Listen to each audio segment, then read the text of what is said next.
भगवान जीवितवाहन स्वयं उन सबको घोड़े पर बैठाकर कपूरावती के घर पर लेकर आए। कपूरावती अपने पुत्रों को जीवित देखकर बड़ी प्रसन्न हुई। कपूरावती ने अपनी माता से सारा वृत्तांत कह सुनाया और उसने जीवितवाहन भगवान को नमस्कार किया। सुबह होते ही उसने स्नान किया तथा व्रत का पारण कर सुखपूर्वक बैठ गई। तब उसे ध्यान आया कि उसकी बहन शीलावती ने उसे उपहार दिया है, चलकर देखना चाहिए कि बहन ने क्या क्या दिया है। जब उसने संदूक खोला तो देखा उस संदूक में सोने के गहने और हीरे जवाहरात थे। कपूरावती ने वे गहने पहन लिए। इधर शीलावती बार बार सैनिकों को भेज रही थी कि जाकर देखो कि नहीं। जब सैनिक देखने के लिए गए तो उन्होंने देखा कि कपूरावती और उसके परिवार के सदस्य प्रसाद खा रहे थे और वे खुश थे। यह देखकर सैनिकों ने आकर रानी से कहा कि हे रानी, वहाँ कोई नहीं रो रहा है, सब हंसी खुशी प्रसाद खा रहे हैं। और कपूरावती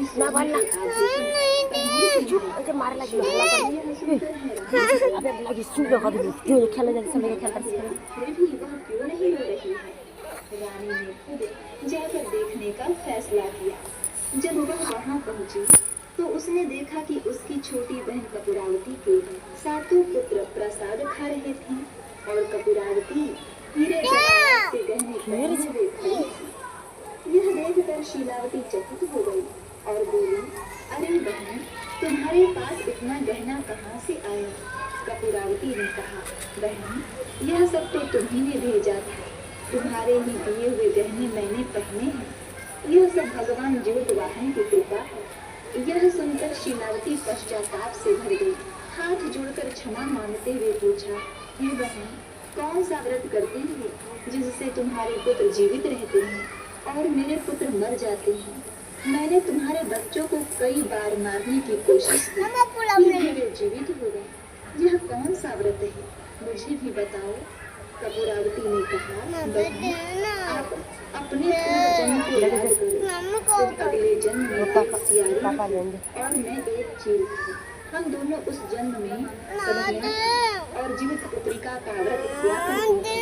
मैंने तो इस व्रत को पूरी निष्ठा से किया, लेकिन तुमने मांस खाकर इस व्रत को खंडित कर दिया। इसके बाद